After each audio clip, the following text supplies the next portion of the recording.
Keragaman sumber daya alam di Indonesia dibedakan menjadi dua, yaitu sumber daya alam yang dapat diperbarui dan tidak dapat diperbarui. Satu, sumber daya alam yang dapat diperbarui. Sumber daya alam hayati adalah makhluk hidup seperti hewan dan tumbuhan.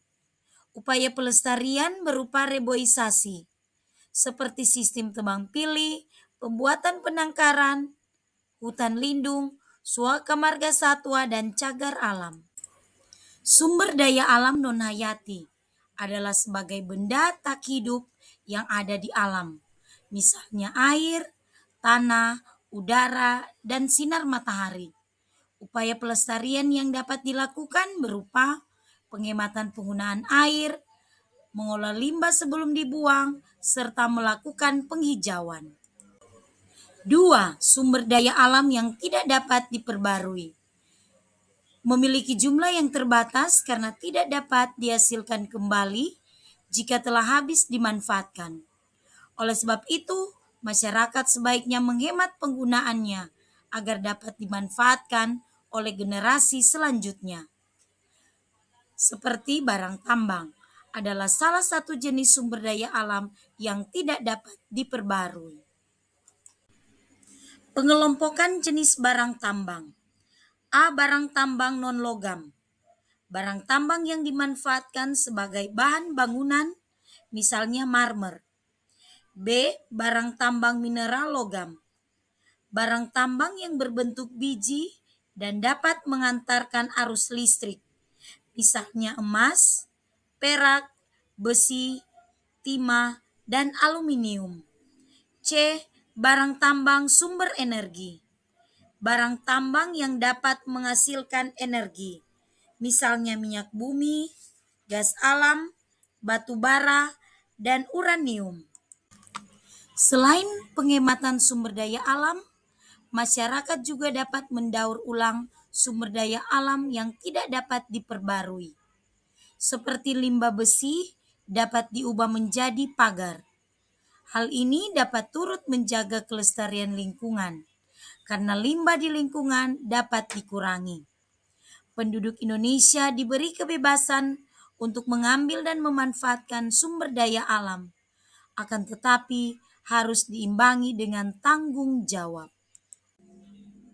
Berikut beberapa dampak pemanfaatan sumber daya alam yang tidak bertanggung jawab. A. Menimbulkan bencana.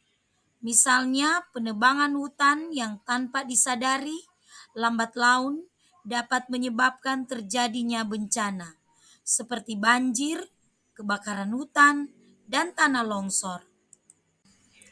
B. Meningkatkan efek rumah kaca. Batu bara dan minyak bumi merupakan bahan bakar fosil yang digunakan sebagai bahan bakar kendaraan atau industri, yang dapat meningkatkan kadar karbon dioksida di udara, sehingga menimbulkan efek rumah kaca. Efek rumah kaca merupakan istilah yang menggambarkan terperangkapnya panas matahari di atmosfer bumi yang menyebabkan suhu bumi terus meningkat. C. Merusak habitat flora dan fauna. Habitat merupakan tempat tinggal flora dan fauna di suatu wilayah. Pemanfaatan sumber daya alam yang berlebihan dapat merusak kelestarian habitat, sehingga dapat menyebabkan flora dan fauna di suatu wilayah mengalami kepunahan. Misalnya, penebangan liar menyebabkan hilangnya pepohonan di hutan. Ini menyebabkan kepunahan hewan-hewan yang menggantungkan hidupnya pada pepohonan tersebut. D. Lingkungan tercemar. Pertama, pencemaran tanah dan air disebabkan penggunaan pestisida untuk penyuburan tanah. Kedua, pencemaran air laut dan rusaknya ekosistem karena kebocoran minyak di lepas pantai. Ketiga, pencemaran udara oleh asap pabrik, kebakaran hutan, dan asap kendaraan yang menyebabkan udara sekitar menjadi tidak sehat.